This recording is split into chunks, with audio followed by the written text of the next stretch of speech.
अस्सलाम वालेकुम। अम्मी रशीदा ए किचन में आप सबको खुशामदीद। आज हमारे किचन में बनने जा रही है गाजर खीर।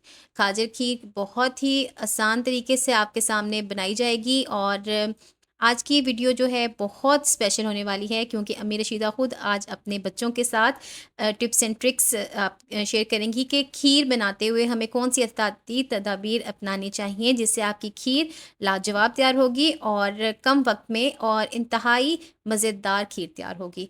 तो देखिए आज की वीडियो में हमें कौन-कौन से अज्जा दरकार हैं। तो आज की जो रेसिपी है मैं फ्रोज़न गाजरों के साथ गाजर खीर बनाऊँगी। जैसे कि रमज़ान आने वाले हैं उसके लिए एक अच्छा ऑप्शन रहेगा।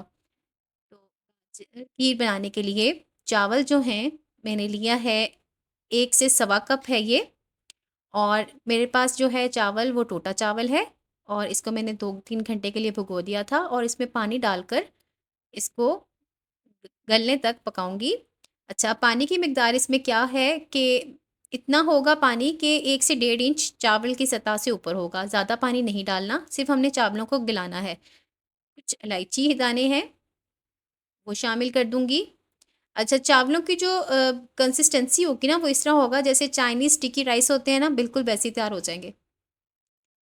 ज़्यादा पानी की ज़रूरत नहीं है क्योंकि हमें खिले-खिले चावल नहीं बनाने, जस्ट हमने इसको गलाना है, बॉयल आएगा, चावल अच्छे से थिक हो जाएँगे, तो फिर हम इसको 10 से 12 मिनट के लिए दम पे रख देंगे और चावल हमारे अच्छे से तैयार हो जाएँगे। अभी रशीदा किचन देखते रहें, इसे फ्रेंड्स एंड फैमिली के साथ शेयर कीजिए और अगर आप मेरे चैनल पे न्यू हैं, तो मेरे चैनल को सब्सक्राइब कर लें, बेल आइकन को प्रेस करना मत भूलिएगा, ताकि मेरी हर नई आने वाली वीडियो का नोटिफ़िकेशन आपको मिल सके। अच्छा, लोग डालते हैं अक्सर खीर के अंदर उसको थिक करने के लिए रबड़ी या खोया एक्स्ट्रा टेस्ट के लिए, तो मेरे तरीके से बनाइएगा, आपको इन सब चीज़ों की ज़रूरत नहीं पड़ेगी और जायके की गारंटी मैं देती हूँ कि जायका जो होगा वो लाजवाब, इंशाल्लाह। तो मैं आपको ऑप्शन दे रही हूँ कि फ्रोज़न गाजरें करके रख लें,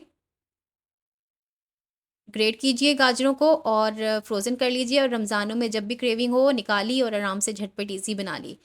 चावल हमारे गल चुके हैं, आप देख सकते हैं किस हद तक गल चुके हैं। स्टिकी राइस जैसे मैं कही थी बिल्कुल वैसे बन चुके हैं, लेकिन पनियाले बिल्कुल नहीं हैं।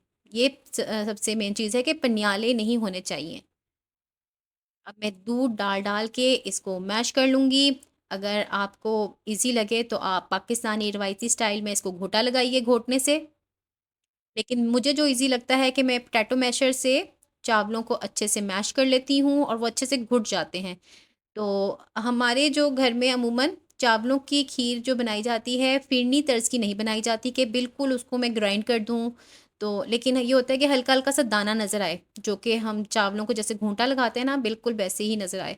तो ये बिल्कुल वैसा ही टेक्सचर आएगा। आपके पास एक ऑप्शन है कि आप पोटैटो मैशर के साथ चावलों को और दूध को अच्छे से मिक्स कर लें। अच्छे से ये सारा चावल जो हैं वो मिक्स हो जाएँगे। अब आप चावलों की कंसिस्टेंसी देखिए कि वो किस हद तक मैश हो चुके हैं, ये देखें। अब बकाया दूध, ये तकरीबन मेरे पास 3.5 किलो दूध था जिसमें से काफ़ी हद तक दूध जो है मैंने चावलों में डाल दिया था। बाकी के अंदर अब मैं डाल रही हूँ ये फ्रोज़न गाजरें। ये तकरीबन पौने 2 कप गाजरें हैं ग्रेट की हुई। आप अपनी पसंद के मुताबिक जितनी चाहें इसके अंदर गाजर शामिल करें। अच्छा, ये जो गाजरें हैं ये कतई वो नहीं होगा कि घुल जाएँगी, हलवा बन जाएगा, बिल्कुल भी नहीं। इसकी जो ग्रेट की हुई जो हैं काशें सी वो ज़रूर नज़र आएँगी। अच्छा, अब मैंने इसको बॉयल आने तक पकाऊँगी, तकरीबन 2-3 बॉयल आ जाएँगे, उसके बाद मैं ने जो बनाया था चावलों का जो मैंने मिक्सचर बनाया है, वो सारा इसमें शामिल कर दूँगी।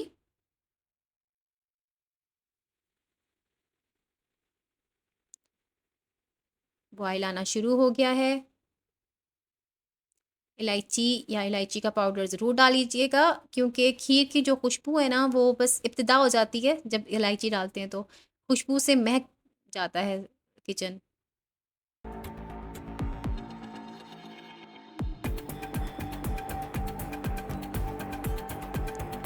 बॉयल अच्छा सा आ गया है और गाजरों ने भी अपना रंग छोड़ दिया है, जो गुलाबी उनका ओरिजिनल एक गाजर खीर में कलर आ रहा होता है ना, बिल्कुल